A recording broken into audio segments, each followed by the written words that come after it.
Praise the Lord, hallelujah. അപ്പൊ ആരാധനയ്ക്കകത്ത് എന്തുണ്ട്? ഒരു കാര്യം ഇന്ന് രാത്രികാലം മനസ്സിലാക്കിക്കൊള്ളണം. ആരാധനയ്ക്കകത്ത് ഉറങ്ങിയാൽ ആമീൻ, വീട്ടിൽ നമ്മൾ പിന്നെ ഉറങ്ങാതിരിക്കും. ആരും കാണാത്ത സ്ഥലം. ആരാധനയ്ക്കകത്ത് ഉറക്കം സംഭവിച്ചാൽ ആത്മീയ ശക്തി ചോർന്നു പോകും. ദൈവം നിന്നിൽ ഏൽപ്പിച്ചിരിക്കുന്ന ആത്മീയ കൃപാവരങ്ങൾ ആമീൻ അത് മറ്റുള്ളവർക്ക് പ്രയോജനപ്പെടുത്തുവാൻ നീ എന്ത് ചെയ്യണം? ഉണർന്നിരുന്നു കൊണ്ട്. ലേഖനം 5-ാം അധ്യായം അതിന്റെ 14 വാക്യം, എഫെഷ്യൻസ് ചാപ്റ്റർ 5 വേഴ്സസ് 14. വേഗത്തിൽ വായിക്കാം. എഫെഷ്യൻസ് ചാപ്റ്റർ 5 വേഴ്സ് 14. അതുകൊണ്ട് ഉറക്കെ വായിക്കണേ. ആമീൻ. അതുകൊണ്ട് ഉറങ്ങുന്നവനെ ആമീൻ. അങ്ങനെയാണെന്നുള്ള ഉറങ്ങുന്നവരുടെ കിടപ്പ് എവിടെ ആയിരിക്കും? അവര് മരിച്ചവരെ പോലെ. അവൻ സയൻസ് ഇപ്രകാരം പറയുന്നു, അവൻ നമ്മുടെ ഉറക്കം എന്ന് പറയുന്നത് ഹാഫ് ഡെത്ത്. നമ്മുടെ ഉറക്കം എന്ന് പറയുന്നത് നമ്മുടെ പകുതി മരണത്തെ കാണിക്കുന്നതാണ്. കാരണം ഉറക്കത്തിൽ നാം ഒന്നും അറിയുന്നില്ല, മറ്റുള്ള കാര്യങ്ങൾ അറിയാം. ചിലരുടെ ഉറക്കം എന്ന് പറഞ്ഞു കഴിഞ്ഞാല് അവരെ കൊണ്ട് വെള്ളത്തിൽ കൊണ്ടിട്ടാലും അറിയത്തില്ല. ആമീൻ. കള്ളം കയറി വീട്ടിനകത്ത് സകലതും ഒട്ടിച്ചുകൊണ്ട് പോയാലും അവരറിയത്തില്ല. എന്നാൽ ചിലരുടെ ഉറക്കം എന്ന് പറഞ്ഞു കഴിഞ്ഞാല് ചെറിയൊരു അനക്കം കേട്ട അവരെന്ത് ചെയ്യുന്നത്? എട്ടിയെഴുന്നേക്കും. എന്നാല് ഞാൻ കൂർക്കൊക്കെ വലിക്കും, സ്നോറിംഗ് ഒക്കെ ഉണ്ട്. പക്ഷെ ഞാൻ ചെറിയൊരു സൗണ്ട് കേട്ടാലും എഴുന്നേക്കും. ആമീൻ. ഈ ഉറങ്ങുന്നവരുണ്ടല്ലോ, കാഹള ശബ്ദം കേട്ടാ കേക്കോ? ഇത്രമാത്രം ഉറക്കമുള്ളവർ കാഹള ശബ്ദം കേട്ടാ പോലും അവരറിയത്തില്ല. എല്ലാവരും പോയി കഴിയുമ്പോൾ മാത്രമേ എല്ലാവരും പോയല്ലോ എന്നവർ അറിയത്തുള്ളൂ. ഇന്ന് രാത്രികാലം പറഞ്ഞു വരുന്ന വിഷയം, ഉറങ്ങുന്നവരെ മരിച്ചവരുടെ ഇടയിൽ നിന്ന് എഴുന്നേൽക്കണം. അങ്ങനെയാണെന്നുണ്ടെങ്കിൽ ഇന്ന് രാത്രിയിൽ ദൈവത്തിന്റെ ആത്മാവ് നമ്മോട് സംസാരിക്കുന്നത് നാം ഇങ്ങനെ ഉറങ്ങിയും മയങ്ങിയും മന്ദത പിടിച്ചും ഇരിക്കുവാനല്ല, പിന്നെയോ ദൈവത്തിന് വേണ്ടി ചിലർ ചെയ്യുവാനുണ്ട്. ദേശത്ത് നിങ്ങൾക്ക് വേലയുണ്ട്, ദേശത്ത് പ്രവർത്തനമുണ്ട്, ദേശത്ത് അനേക രോഗികളുണ്ട്, ദേശത്ത് അനേകം വിടുതൽ പ്രാപിക്കാൻ ആഗ്രഹമുള്ളവരുണ്ട്. അവരിലേക്ക് നമ്മൾ പോകാതെ നമ്മൾ ഉറങ്ങിക്കിടന്നാൽ അവിടെ വിടുതലും നടക്കത്തില്ല, അവൻ രോഗശാന്തി നടക്കത്തില്ല, അത്ഭുതം നടക്കത്തില്ല. എന്നെ നിന്നെ ഏൽപ്പിച്ച ശുശ്രൂഷകൾ ഉറങ്ങാതെ ഉണർന്നിരുന്ന് ദൈവത്തിന് വേണ്ടി പ്രവർത്തിക്കുവാനാണ് ദൈവത്തിന്റെ ആത്മാവ് ആഗ്രഹിക്കുന്നത്. ഒരാള് പറഞ്ഞു, എന്റെ പ്രസംഗിച്ച സ്പീഡ് കൂടുതലാണ്, ഞാൻ അതുകൊണ്ട് സ്പീഡ് കുറച്ച് പറയാൻ പോവാ. സ്തോത്രം, ഹല്ലേലൂയ, ആമേൻ. അപ്പോൾ വചനം പഠിക്കുമ്പോൾ അനേകർ ഉറങ്ങിയവരെ കുറിച്ച് നമുക്ക് ഈ എല്ലാവർക്കും പണ്ട് സ്കൂളില് ഒരു ടീച്ചർ ഒരു കുട്ടിയെ പഠിപ്പിച്ചു, ഇലക്ട്രിസിറ്റി എന്ന് പഠിപ്പിച്ചു. അത് കേട്ടിട്ടുണ്ടോ? There's a teacher in Kerala and she taught the student like electricity, the word electricity. കുഞ്ഞിത് പറഞ്ഞു വന്നപ്പോൾ ഇലക്ട്രിക് കുറ്റി എന്നാ പറയുന്നത്. കുഞ്ഞിത് പറഞ്ഞപ്പോൾ ഇലക്ട്രിക് കുറ്റി 2 പ്രാവശ്യം 3 പ്രാവശ്യം ആയപ്പോൾ ടീച്ചർ മടുത്തു.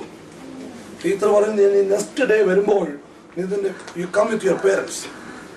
കാരണം എനിക്ക് പേരൻസിനോട് പറഞ്ഞു, നീ എന്ത് ചെയ്യുന്നില്ല, പഠിക്കുന്നില്ല. പേരൻസിന് വന്നപ്പോൾ ടീച്ചർ വന്ന് പറഞ്ഞു, നിങ്ങളുടെ കുഞ്ഞ് ഞാൻ പഠിപ്പിക്കുന്നൊന്നും പഠിക്കുന്നില്ല. ഞാൻ ഇലക്ട്രിസിറ്റി എന്ന് പറയുമ്പോൾ അവൻ ഉടനെ ഇലക്ട്രിക് കുറ്റി എന്നാ പറയുന്നത്. അപ്പം ഡാഡി പറഞ്ഞു, ടീച്ചറെ അതിപ്പം എല്ലാവർക്കും ഒരേ കപ്പാക്കുറ്റി അല്ലല്ലോ. ടീച്ചറിന് ആകെ ഒരു സംശയം തോന്നി. ഉടനെ ടീച്ചറുടെ ഭാര്യ മനസ്സിലായി, ഇതെന്തുവാണ്, ഇത് ഹെറിറ്ററിയാ, പാരമ്പര്യമായിട്ട് ഇവര് കുറ്റിക്കാരാ. മക്കള് വന്നപ്പോഴും കുറ്റിയാ. സ്തോത്രം, ആമീൻ. എന്നാല് വൈകിട്ട് ടീച്ചർ വീട്ടിലോട്ട് പോയപ്പോൾ ഈ കുഞ്ഞിന്റെ മമ്മി റോഡിൽ നടന്നു വരിക. മമ്മിയോട് പറഞ്ഞു, സിസ്റ്ററെ, നിങ്ങളുടെ കുഞ്ഞ് ഇലക്ട്രിസിറ്റി എന്ന് പറയുമ്പോൾ കുറ്റി എന്നാ പറയുന്നത്. നിങ്ങളുടെ ഡാഡിയോട് ഞാൻ ഈ വിഷയം പറഞ്ഞപ്പോൾ അദ്ദേഹം കുറ്റി എന്നാ പറയുന്നത്. ഇതെന്ത് ചെയ്യണം എന്ന് പറയുന്നു. നിങ്ങളതുകൊണ്ട് കുഞ്ഞിനെ വളരെ ടേക്ക് കെയർ ചെയ്യണം വീട്ടിൽ ചെന്നാലും. അന്നേരം ആ സിസ്റ്റർ പറഞ്ഞു, ടീച്ചറെ, ദൈവത്തെ ഓർത്ത് ഒരു പബ്ലിക് കുറ്റി ആക്കരുത്, ദൈവത്തെ ഓർത്ത് ഇതൊരു പബ്ലിക് കുറ്റി ആക്കരുത്. അവിടെയും ടീച്ചർ മനസ്സിലായി, ഇനി ഈ കൊച്ചിന് എത്ര ഇലക്ട്രിസിറ്റി ഇത് പഠിപ്പിച്ചാലും കൊച്ചു പറഞ്ഞു വരുമ്പോ എന്താ വരത്തുള്ളൂ, കുറ്റിയാവും. അതുകൊണ്ട് എത്ര സ്പീഡ് കുറയ്ക്കാൻ പറഞ്ഞാലും ചിലപ്പോ സ്പീഡ് അങ്ങ് കുറയത്തില്ല. ഇതങ്ങ് പാരമ്പര്യമായിട്ട് കിടക്കുക. സ്തോത്രം. രാത്രികാലം വിഷയത്തെ അവിടെ നിന്ന് ഓടിച്ചു പറഞ്ഞു വന്നത് ഉറക്കത്തെ കുറിച്ചാണ്. ഉറക്കം. സ്തോത്രം. വേദപുസ്തകം പഠിക്കുമ്പോൾ അനേകർ ഉറങ്ങിയവരായും ഉറങ്ങിയവരുടെ നന്മ നഷ്ടപ്പെട്ടതായും കാണുന്നുണ്ട്. അതിലൊരു വ്യക്തിയെ കുറിച്ചാണ് വായിച്ചു കേട്ടത്. ശിംശോൻ. എന്ത് ചെയ്തു? അവൻ എന്ത് ചെയ്തു? അവൻ ഉറങ്ങിപ്പോയി. ശിംശോനെ കുറിച്ച് പഠിക്കുമ്പോൾ അവൻ ശുശ്രൂഷ ചെയ്യേണ്ട വ്യക്തിയാണ്. അവൻ ശുശ്രൂഷ ചെയ്യേണ്ട വ്യക്തി ഉറങ്ങിക്കഴിഞ്ഞു കഴിഞ്ഞാൽ സഭയ്ക്കകത്ത് ശുശ്രൂഷയാണ് നടക്കുന്നത്. പിന്നെ എന്ത് നടക്കും? അവിടെ വേറെ പലതും നടക്കും. അങ്ങനെയാണെന്നുണ്ടെങ്കിൽ ഇന്ന് രാത്രികാലം ദൈവത്തിന്റെ ആത്മാ പറയുന്നു, ശിംശോനെ, അവൻ ശിംശോനെ പോലെ നാം മടിയിൽ തലവെച്ച് ഉറങ്ങുന്നവരാകരുത്. ഉറങ്ങുന്നവർ എങ്ങനെയാണ് വചനം പറയുന്നത്? ഉറങ്ങും. മരിച്ചവരെ പോലെയാകും. ഇന്ന് രാത്രികാലം ആത്മീയ ജീവിതത്തിൽ നാം എവിടെയെങ്കിലും ഉറങ്ങിയിട്ടുണ്ടെങ്കിൽ ദൈവത്തിന്റെ ആത്മ വിളിച്ചു പറയുന്നു, ministry for each and every person. Hallelujah. So you should understand that, hallelujah, that we have a ministry. We have no time to sleep. Amen. നമുക്ക് ഉറങ്ങുവാൻ സമയമില്ല. There is a ministry for you. There is a call for you. Amen. Praise the Lord. Amen. Hallelujah. ഞങ്ങൾ സ്കൂളിൽ പഠിച്ചുകൊണ്ടിരിക്കുമ്പോൾ 8 മണിക്ക് ബെല്ലടിച്ചു കഴിഞ്ഞാല് fellowship തുടങ്ങും. 8 എന്നുള്ളത് 8:05 കഴിഞ്ഞാല് പിന്നെ അവിടെ കയറ്റത്തൊന്നുമില്ല. ദൈവം ഒരു വ്യക്തിയെ കുറിച്ച് നല്ലത് ആഗ്രഹിക്കുമ്പോൾ നാം അതിനെ മനസ്സിലാക്കാതെ, ആ ആത്മീയ അർത്ഥം മനസ്സിലാക്കാതെ, നമ്മെ കുറിച്ചുള്ള ദൈവിക ഉദ്ദേശം മനസ്സിലാക്കാതെ നാം മുൻപോട്ട് പോയി കഴിഞ്ഞാൽ നമ്മുടെ അവസാനം പരാജയമായിരിക്കും. അവിടെ ഇവിടെ എന്ത് ചെയ്തു? അവൻ ഉറങ്ങി. വായിച്ചാട്ടെ, വേഗത്തിൽ വായിക്കാം. ഉറക്കാനും ആൾക്കാരുണ്ട് കേട്ടോ. ഒരു ആളെ വിളിപ്പിച്ച് തലയിലെ ജട 7 കളയിച്ചു. അവൾ അവനെ ഒതുക്കി തുടങ്ങി. ഇന്ന് രാത്രികാലം ദൈവത്തിന്റെ ആത്മാ പറയുന്നു, നാം ഉറങ്ങുമ്പോൾ പിശാച് നമ്മുടെ മേൽ ആധിപത്യം അവൻ അടിച്ചേൽപ്പിച്ചിട്ട് നമ്മുടെ കഴിവിനെ എന്ത് ചെയ്യും? ഒതുക്കും. ശ്രദ്ധിച്ചോളാം. സഭയിൽ പാടുന്നവരുണ്ടായിരിക്കാം, സഭയിൽ വിവിധ തരം ശുശ്രൂഷകൾ ചെയ്യുന്ന ആളുകളുണ്ടാകാം.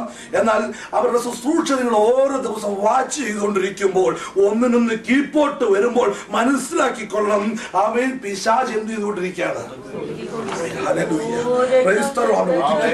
ഒതുക്കിക്കൊണ്ടിരിക്കുകയാണ്. ഇന്ന് രാത്രികാലം ദൈവത്തിന്റെ ആത്മാ പറയുന്നു, ഈ വക ഏതെങ്കിലും വിധത്തിൽ നാം ഒതുങ്ങിയിരിക്കുകയാണെന്നുണ്ടെങ്കിൽ അവിടുന്ന് സടകുടഞ്ഞ് എഴുന്നേൽക്കേണ്ടത് ആവശ്യമാണ്. അവനെ ഒതുക്കിക്കൊണ്ടിരുന്നു. രാത്രികാലം നാം ഒതുങ്ങിയിരിക്കുവാനല്ല, അവൻ കരപറ്റി ഓടുവാനല്ല, അവൻ ഗിദിയോനെ പോലെ ആയുധമെടുത്ത് രംഗത്തിറങ്ങേണ്ട ആവശ്യമുണ്ട്.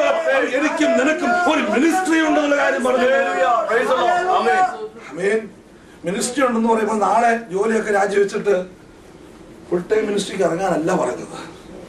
അബദ്ധത്തിൽ ചെന്ന് ഒത്തിരി പേരുണ്ട്. വെറുതെ നിവാസന്മാരെല്ലാം വന്നാല് വേലയുണ്ട് കേട്ടോ, മിനിസ്ട്രി ഉണ്ട് കേട്ടോ, ഒരു വിളി ഉണ്ട് കേട്ടോ എന്നൊക്കെ പറഞ്ഞു കഴിഞ്ഞാല് നമ്മൾ വിചാരിക്കും ഇനി നാളെ ജോലിയൊക്കെ കളഞ്ഞിട്ട് ഇറങ്ങും. അങ്ങനെ ഇറങ്ങേണ്ടവർ ഇറങ്ങിയേ പറ്റത്തുള്ളൂ. സ്തോത്രം. എന്നാൽ ദൈവം ചിലരെ കുറിച്ച് ആഗ്രഹിക്കുന്ന രീതി അവൻ പല രീതിയിൽ കൂടെ ജോലി നിനക്ക് സുവിശേഷം പറയാൻ പറ്റും. അവൻ എവിടെ ആയിരുന്നാലും അവിടെ ആക്കുന്നിടത്ത് കർത്താവിന്റെ വേല നിനക്ക് ചെയ്യാൻ പറ്റും. ക്രൈസ്തവോ അതുകൊണ്ട് ജോലിയുള്ളവർ വെറുതെ കളയരുത്. ജോലി കിട്ടാൻ വളരെ പാടുള്ള സമയത്തിലേക്ക് നമ്മൾ വന്നുകൊണ്ടിരിക്കുന്നത്. ഞാൻ പറയട്ടെ, പറയുന്നവർക്ക് പറഞ്ഞിട്ട് കിട്ടുന്നത് മേടിച്ചിട്ട് പോക്കറ്റിലിട്ട് പോയാ മതി. ഒരു ദൈവദാസൻ 6 മാസത്തേക്ക്, ഞാൻ കുറ്റം പറയുന്നത്, 6 മാസത്തേക്ക് ഇവിടെ വന്നു കഴിഞ്ഞാൽ കുറഞ്ഞത് ഒരു $50,000 കൊണ്ട് ഇവിടുന്ന് പോകത്തുള്ളൂ. ഒരു വർഷം നമ്മൾ കുത്തിയിരുന്നാൽ പോലും $50,000 കാണത്തില്ല. കാരണം എന്താണെന്ന് അറിയാമോ? നമുക്ക് തുച്ഛമായ ശമ്പളമാണ്. അന്ന് ശുശ്രൂഷ ഏൽപ്പിച്ച ദൈവമാണെങ്കിൽ ദൈവം അനുഗ്രഹിക്കുക തന്നെ ചെയ്യും. അതിനകത്ത് കുറ്റം പറയുന്നില്ല. ഞാൻ പറയട്ടെ, ഈ ഒതുക്കിക്കളയുവാനാണ് ഒതുക്കിക്കളയാൻ പിശാച് ആഗ്രഹിക്കുമ്പോൾ അവൻ ഉറങ്ങുവാൻ നാം സമയം കണ്ടെത്തും. നാം ഉറങ്ങിപ്പോയി കഴിഞ്ഞാൽ ഉറക്കത്തിൽ ബോധമില്ലാത്തവരാണെങ്കിൽ ആമേൻ പണി കിട്ടിയത് തന്നെ കാര്യം. ആമേൻ ഞാൻ പറയട്ടെ, കൃപ ചോർന്നു പോകും, ദൈവ സ്നേഹം ചോർന്നു പോകും, ആമേൻ പ്രാർത്ഥന മുടങ്ങിപ്പോകും, പല ആത്മീയ കൂട്ടായ്മകൾ മുടങ്ങിപ്പോകും. പിശാച് നാം ഉറങ്ങുമ്പോഴാണ് കൊണ്ട് എന്ത് വിതയ്ക്കുന്നത്? കള വിതയ്ക്കുന്നത്. അതുകൊണ്ടാണ് ഗിദെയോൻ ഉറങ്ങാതെ ഗോതമ്പിന്റെ അടുക്കൽ ഇങ്ങനെ നോക്കിയിരിക്കുകയാണ്. ഏത് സമയത്ത് പിശാച് വരും.